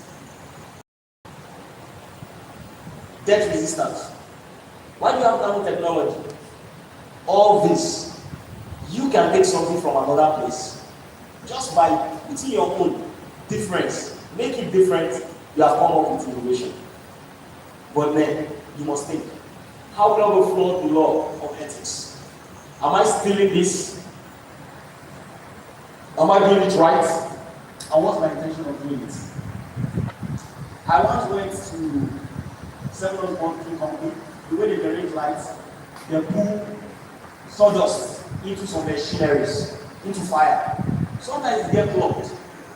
And when that plugging happens, they'll send a little kid into that to go and clear it, because big person cannot enter.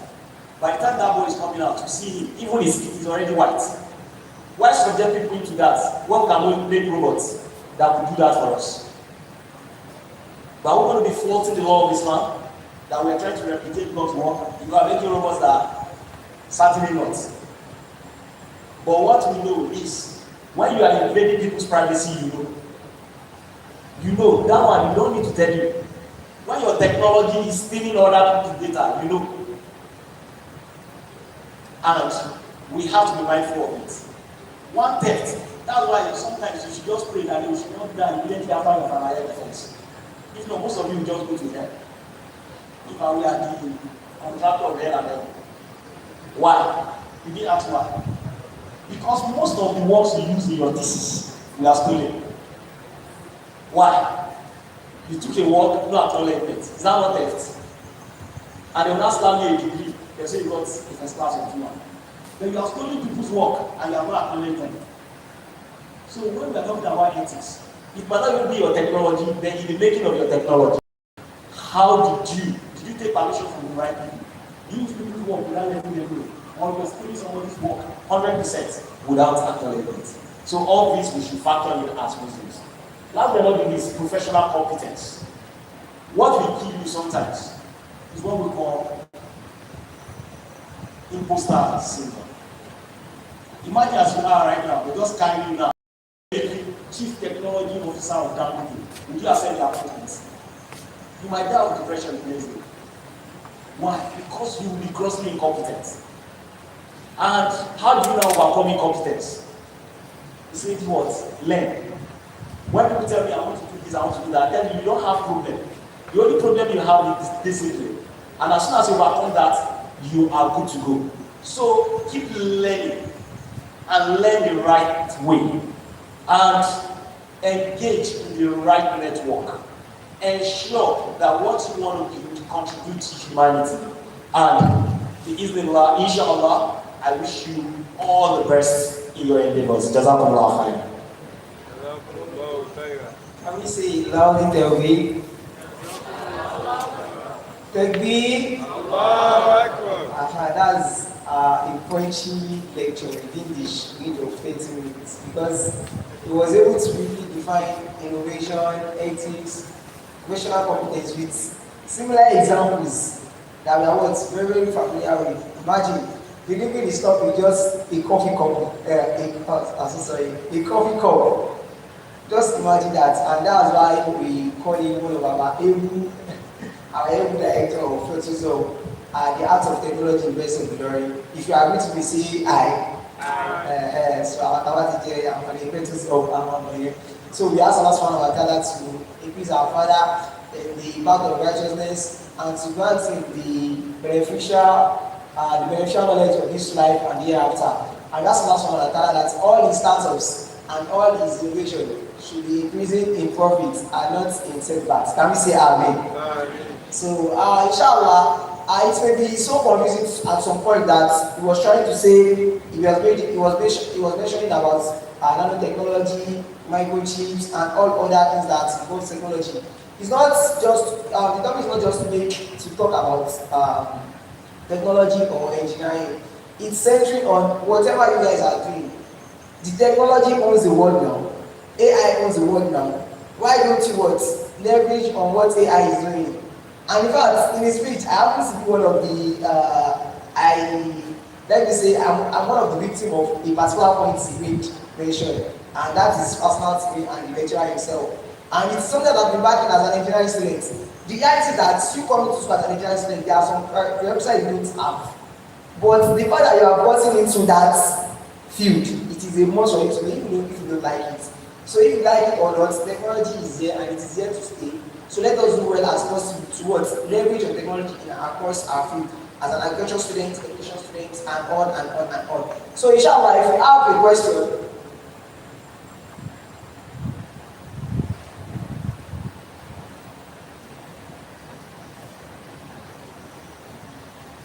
so another information coming to me now is that for those who came early, there's a special package for them. So if you come early, just become that there's a special package for you after the program.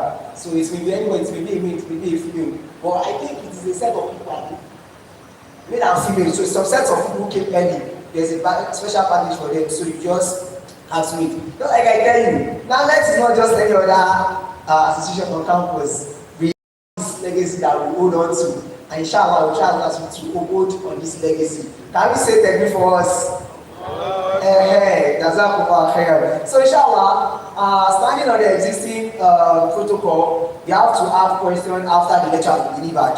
And Someone asked the question before now, and I would like that Dr. Yaya be able to address the question.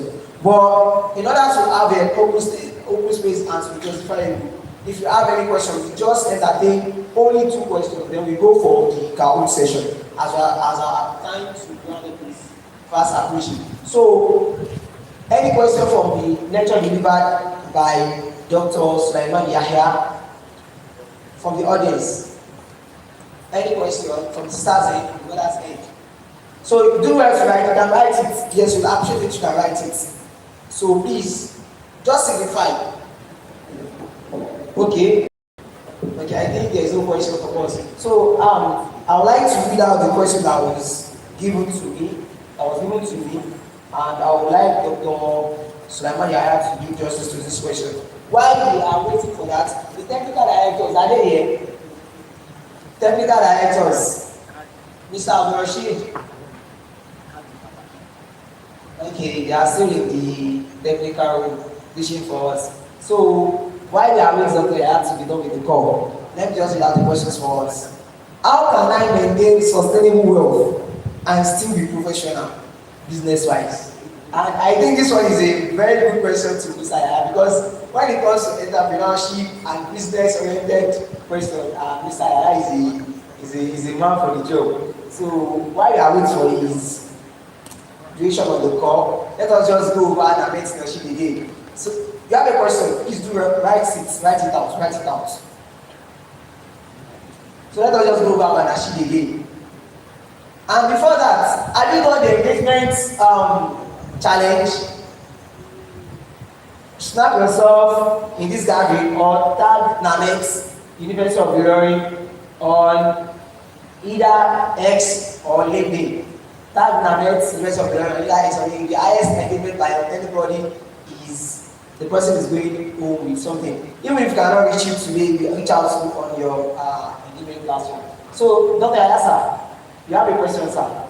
So the question says, how can I maintain sustainable wealth and still be professional business-wise? How can I maintain sustainable wealth and still be professional business-wise? That is, we're trying to make money, but I have to maintain my professional ethics.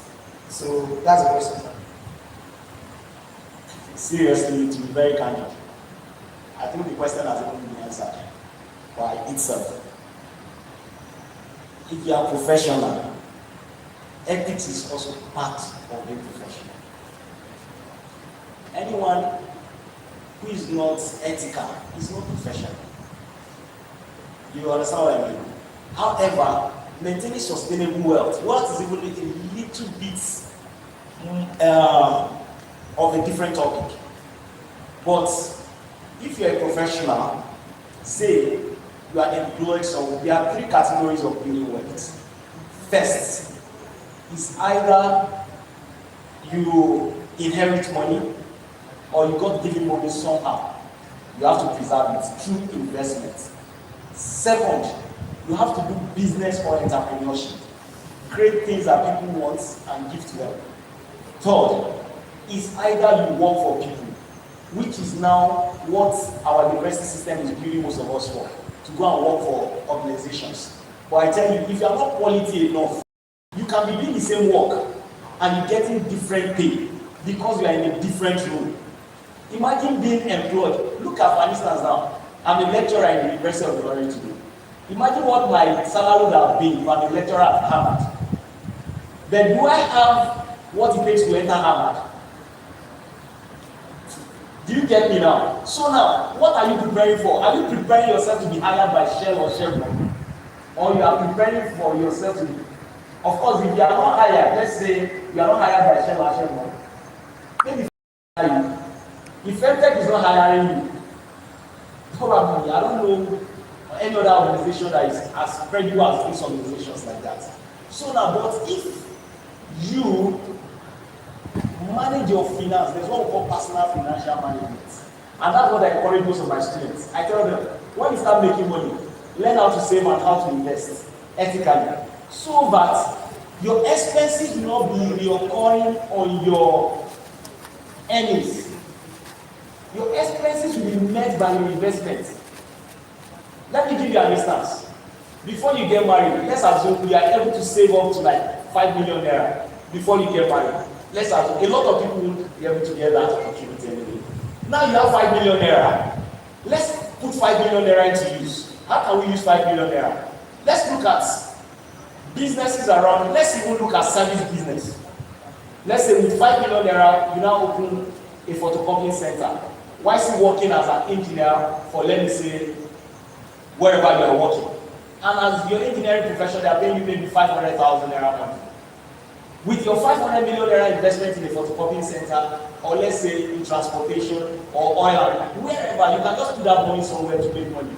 All you need to pay your students' school fees might be 2 million naira. Imagine if 2 million naira is coming from your salary. How many months' salary do you need to go for school fees? That is 4 months' salary going for that school fees. But if you have that investment, the investment returns will now begin to service school fees, and then your 500,000 naira salary is now off your school fees palava. These are what we Muslims, youngsters, lack that make us struggle. And until you find that formula, you might not leave the rat race. Oftentimes, when people get money, the first thing they do is that buy new phones. How do new phones contribute to your financial income? You become only wealthy when your money begins to make money as you also make money.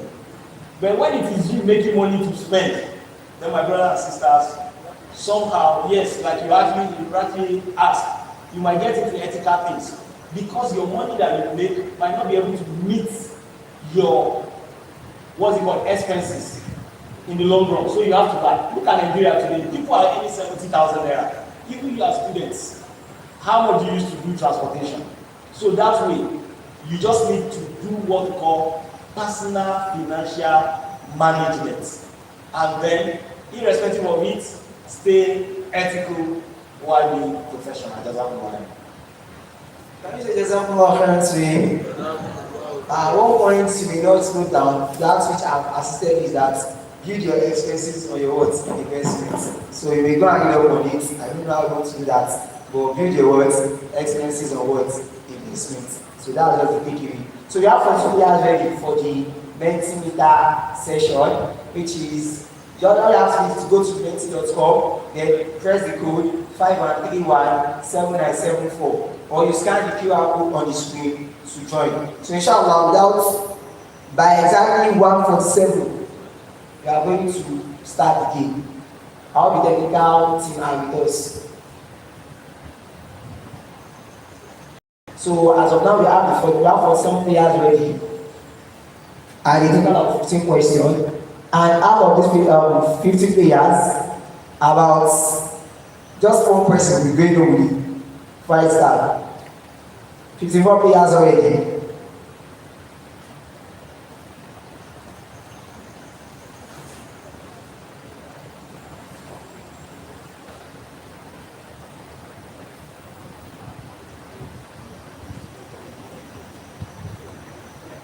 Okay, we have 55 players now.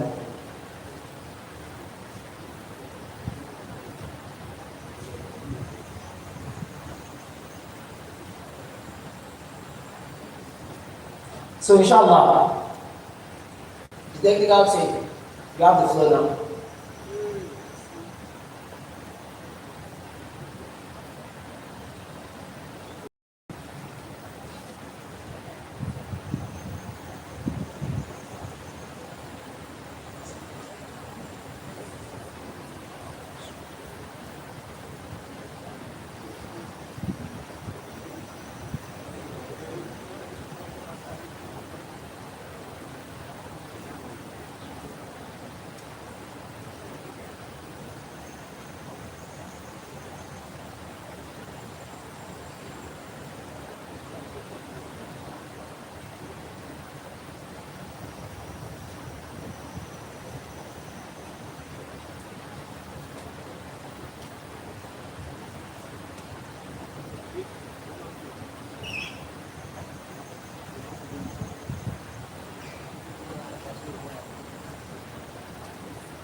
Alhamdulillah, we have come to the end of the.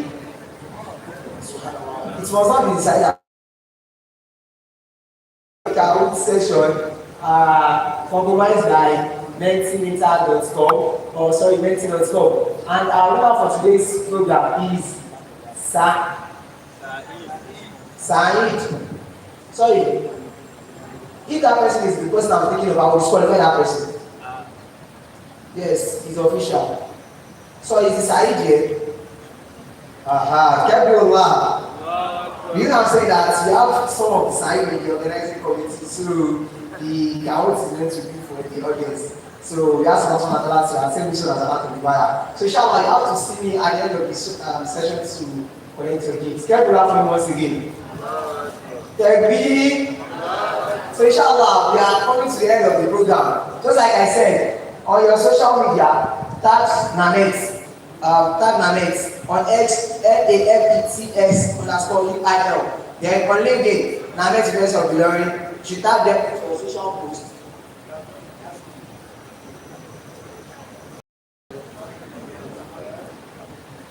My teacher is low. Okay, anyways, we still have gifts for those who are still around. So inshallah, this is the game we are trying to end the program before the vote of thanks. So we need, this one is a game, volunteers, just 5 volunteers, 5 volunteers, 5 volunteers, 5 volunteers, stand on your feet. Every other person should be seated. 5 volunteers, stand on your feet. 5 flag, 5 flag.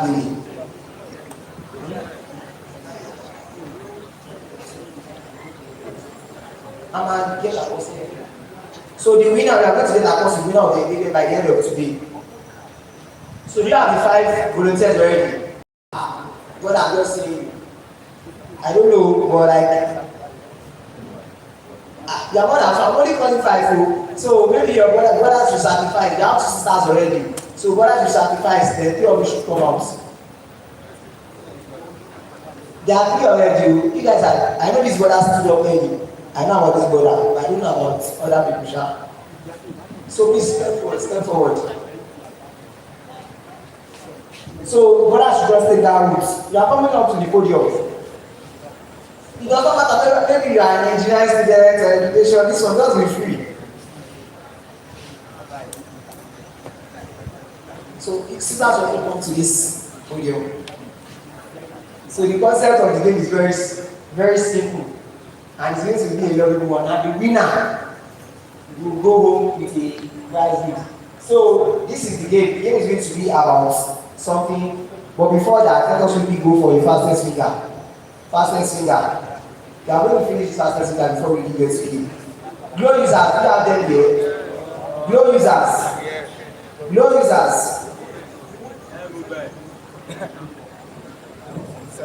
Are we there? Yes.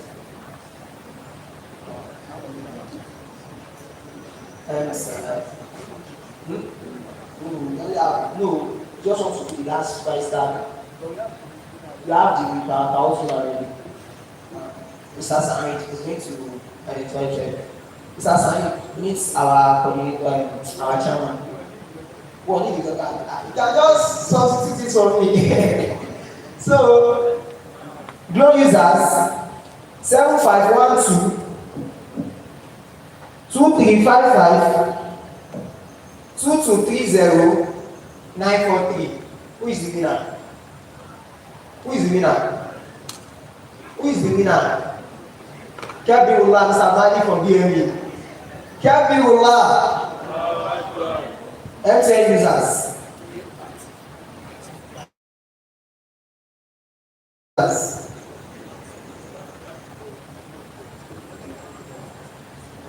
Four, 6, 2, 9. Are you set? At the count of 10, you are starting. 10, 9, 8, 7, 6, 3, 2, 1, 0. 4, 6, 2, 9. 0, 9, 7, 2. 1, 6, 5, 2. 8, 2, 3, 3, 9. 8, 2, 3, 3, 9.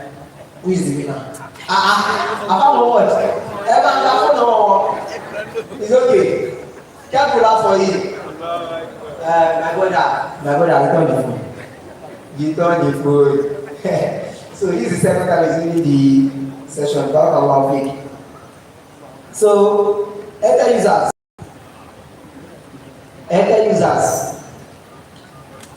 Are we set? Are we set? 1111 6004 5580 6918. Who is the winner? Who is the winner? Kebula. And at this point, I think we should collect people from the two of them. Kebula was the game for her. So she won the Ede. I think he won Ede. Not about me. Glow users. After this one, I will stop. The remaining card will go for those who win for this one. Glow users 7511 5923 4079 064. Who is the winner? Kebula. Everyone, how are you over? Amen. God Allah people that's Saeed. So I have 1, 2, 3, 4. That one is enough for those who win from this session. Kebula. Can we say Kebula to the Namets organizer for the Namets 2026? Kebula for them. I said one of the toughest things you can do this connection is those events because let me just reserve my comments. Okay, so inshallah we are going to the next engagement. We have 5 volunteers for this particular engagement. What's your name? Your name and department? Yeah. Come and take the mic. There's no disqualification though. How many Akibono, Kashiko, Kakibu, Tutu, that's the policy account. Your name and department? Abubakar Kaniki from election. I can't say you, sir. Abubakar Kaniki from election engineering. God allow me. Now, level, sorry, your level, sir. Your level. Sorry, the God allow me. Yeah. Mr. James Soliman from food engineering. Food engineering, okay. Yeah. Subari Kamalkin from chemistry. From chemistry, education or chemistry department. Chemistry, God allow me. That's science. So, please, the mic. There should be 2 mics now. Okay, no, Agriculture is saying from social science and education, so on. Okay, education. And so I from agriculture Education. Level. So now, at this point we have engineering, education, and what? Physical science. So let's see if our boss is going to take the prize of Namets. Hey, you're engineering. Hey, go from my hand, dude. So at this point, this is what they are going to do. They are going to talk about their department and Islamicize it. This concept, at least if you are hearing the keynote speaker was speaking, he gave you concept about engineering in the Quran. Am I lying? Concept of education faculty in the Quran. And he gave you concept of law. So there is no course of study you want to study that Islam is not related to it. So everybody has 3 minutes. Each of you has 3 minutes. 3 minutes not too much. 2 minutes is better, yes. Within 2 minutes, Islamicize your department. Islamicize your department. Within 2 minutes, Islamicize your department. So we are starting with the corner. Automatically. So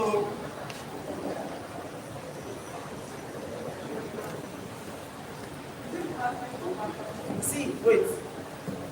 I said department, Islamicize the department. That's why you ask about department.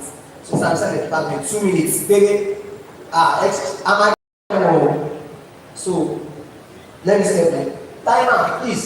I need a timer.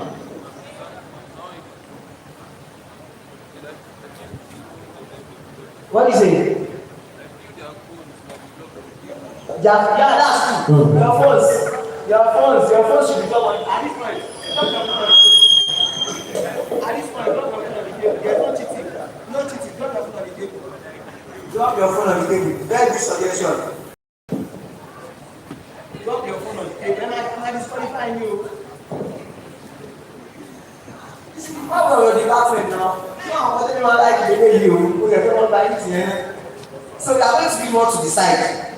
a máa tọ́ ọ̀pọ̀ tó sọ wọ́n ní pé ilẹ̀ halal báyìí wà ní haram báyìí so báyìí ọ̀pọ̀ tó sọ halal ni bẹ́ẹ̀ ọ̀pọ̀ tó sọ a máa ṣe kí ni a máa gbà wọlé tí wọ́n á ṣe dára kí ni o a máa jù ú so bọ́dà number one bọ́dà Abubakar your time starts now Samson the department. So my department is electrical engineering and besides electrical engineering, I'll start with, according to what one of the speakers said, he said that production is one of the halal ways of earning. And as an electrical engineer, one of our main work is to produce electrical appliances and equipment. So, and according to Islam, one of our focus should be to make sure that every equipment that we produce is safe and doesn't cause people harm, because Islam prioritizes the safety of its followers, of Muslims. So, Kabirullah, he used 1 minute, he still had 1 minute, 11 seconds. That means he used up to like 49, use 49 minutes. So go down number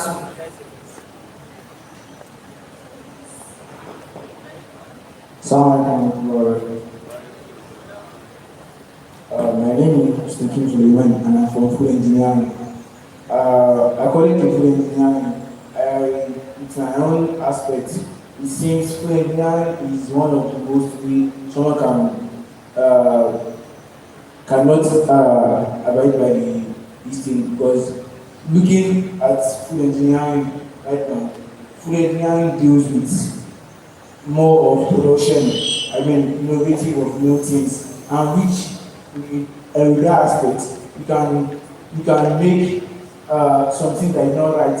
So according to the speaker, he said, I will still go to the speaker, he said, producing new things and make sure that thing they are doing is halal. So you have to be very careful when producing new things. And I think from that aspect, we need something that we have to be very cautious, and we have to be very, we have to be very cautious and careful, what I'm saying. So as a food engineer, all your things that will be needed to produce new things should be gotten from halal things, and make sure it's not from haram things. Okay, give it number. Thanks so much. You used 1 minute, 30 seconds. We are giving to number 3. Wait to let the timer be set before you start talking. And tell me that I can stop the timer. And we are going to restart it. So your name and department is an research department. My name is Baraka Mawati. I'm from chemistry department, 100 level. So I should stand inside my department. So chemistry. In nowadays right now, through knowledge of chemistry, you can use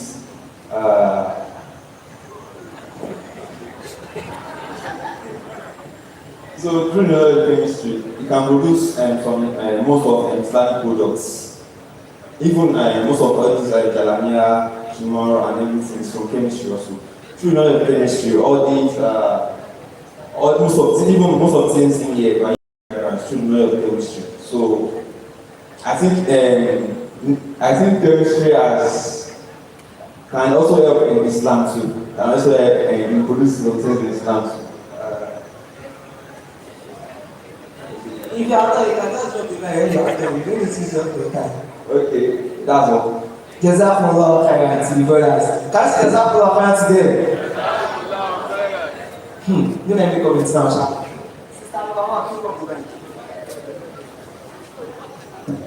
Assalamu alaikum. Wa alaikum salam wa barakatuh. I'm Abdul Senior from the Department of Social Sciences and Education.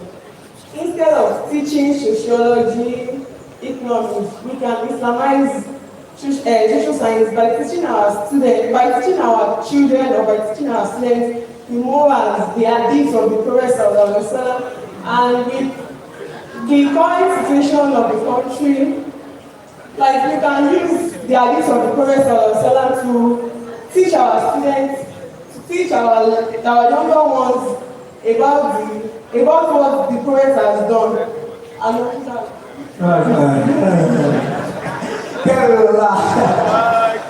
So you can invite the second sister.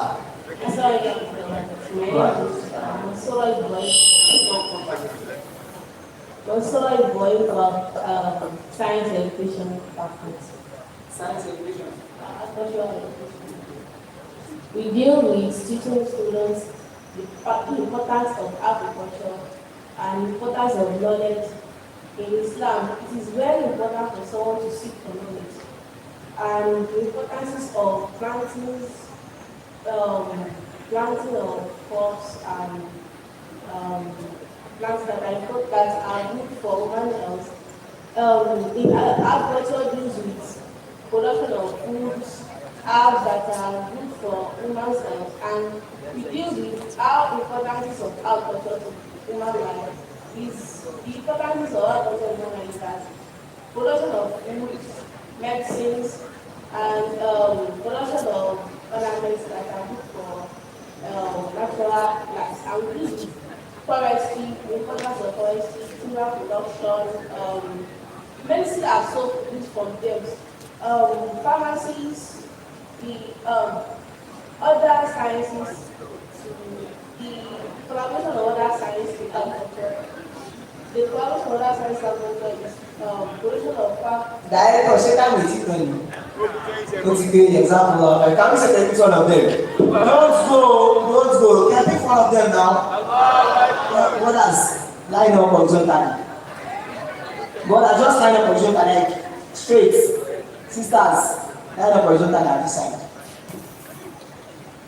So starting from Brother A, Abaka Kanke, electrical and electronics engineering students. After his exercising his department, should he stay or leave? Stay. Okay. Brother, sorry, your name again. For food, stay or leave? Stay or leave? Stay or leave? Does that mean you can have your leave? Then I have my brother from chemistry.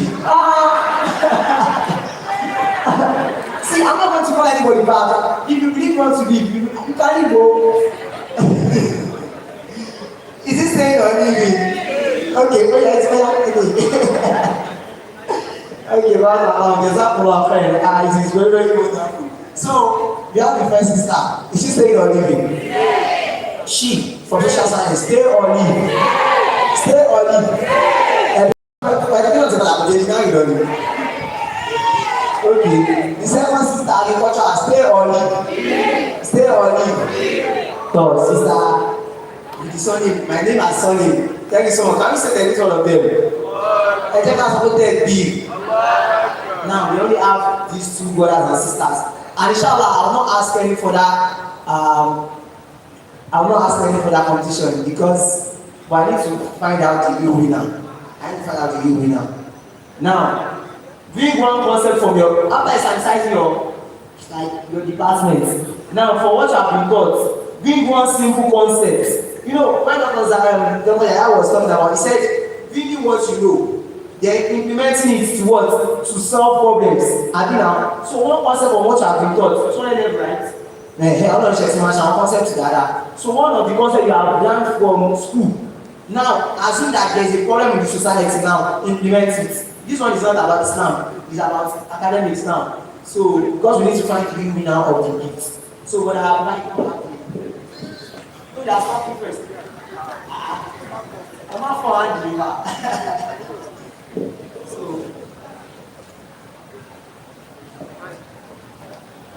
timer, please. Okay, no, I have my own time here. The time starts now. 2 minutes now.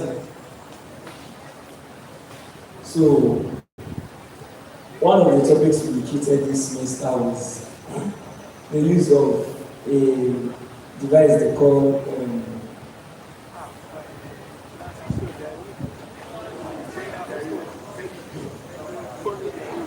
emotion detector diode. Okay. So that diode senses motion.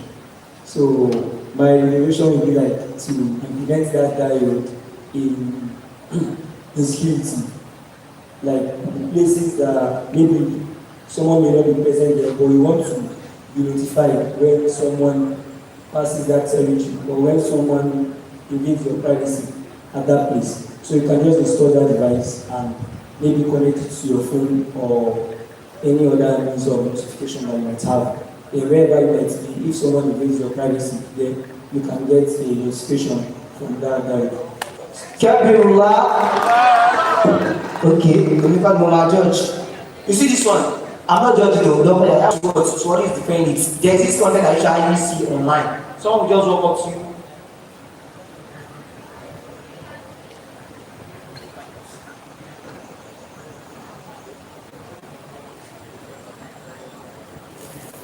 So inshallah, the main thing why we did this was because the main reason why we did this is because our first speaker talked about excellence and competence.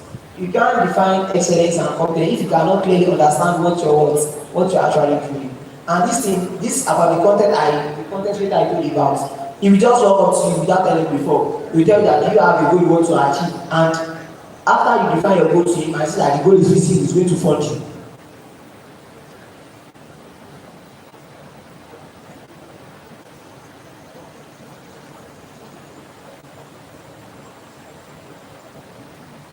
So that's how the man has been doing. He does this for a lot of people. You just ask me, okay, do you have a goal? Do you have something to achieve? Yeah, let me hear about it. If you are a mechanical engineering student and you are working on a particular project and you'll be like, okay, I need some funds. So I need that what you are trying to do is feasible. It's just going to fund you. At that instance, it's going to show you the account balance, like it's going to show you the account transaction. So that's it. It's very, very important that what understand what we are doing and how you can implement your concepts into the problems around it. Exactly for the two of them who were able to give us brief explanation of their concept. So inshallah, we are coming to the end of the program. And I said the first prize winner is going to the person who has the highest engagement on X by tagging Namets and on LinkedIn by tagging Namets. So by the end of today, we are going to check that person. We are going to check both the LinkedIn account of Namets and the X account of Namets and see the highest engagement for those who tag us today. So they will reach out to me. I believe that we already start. So the first prize is going to go to that person, inshallah. So I might be your people doing it. So the second prize is going to the person who won the Kahoot session, the person of Mr. San. You have a lot of things to him. And the last prize is going to the two people who came forward for the Islamicize your department session. Inshallah, we will end this program for today. The formal opening of Namets 2026 team. Seeking Halal sustenance, navigating pathways to lawful and sustainable wealth. We are going to end this session, this formal opening, with a vote of thanks from one of our very own, Mr. Muhammad, commonly known as Alaji Mo of Mechanical Engineering Government level. He's come for us to give us the vote of thanks. Then we round up the session.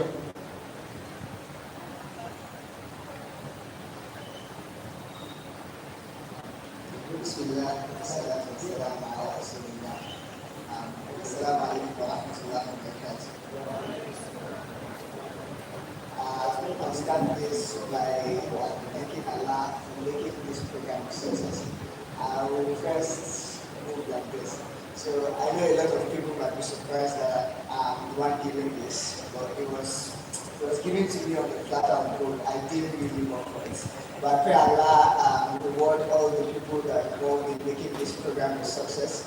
May Allah continue to be with them. And for all the individuals that took time out of their busy schedule to attend the Namets opening ceremony, I pray Allah reward you abundantly. And I pray Allah grants you success in all your endeavors. As you are returning back to your various abodes, I pray that Allah grants you a safe journey back to your homes and wherever you came from. And lastly, I'll use this opportunity to urge each and every one of us that Namets program just started. the Namets week just started today, and we have like a week lineup of activities that are coming to our feet. And I urge you guys to take out of the time to attend all the programs. May Allah reward your program. Assalamu alaikum wa rahmatullahi wa barakatuh. Thanks so much, our own Alajibu. So we have heard from the vote of thanks that the Namets week is just starting. It started yesterday with the khutbah at the Central Mosque, and today we have the formal opening. Tomorrow there is a station. During the week we have formal competition, quiz competition. We have tafsir on Friday, and we also have I think border staff on visitation. So let's go on to stay tuned to our program. And inshallah, we have come to the end of the formal opening of the Namets week 2026. We ask Allah subhanahu wa ta'ala to accept as an act of ibadah. So experts and volunteers are going to see at the left side of the auditorium. So till we meet again on Monday for our programs, ELH, ELT, and on. You can just check on our social pages on X and on LinkedIn and our WhatsApp community to stay to be updated on the programs. So those who participated in the Mr. department, they try to see me for the card so they can take up the remaining card for today's program. We ask Allah to accept and reward every effort of us today as an act of ibadah. The winner for the Kahoot session, Mr. Sahin, to see us at the end of this program, and then inshallah for the one who has highest engagement for the social platform, we are going to get 50 super persons. Which means that it's very important that you guys take on the attendance on the rest.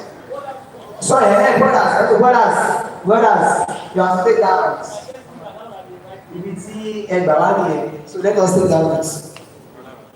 So our sisters are all sorry, our sisters. Then our brothers and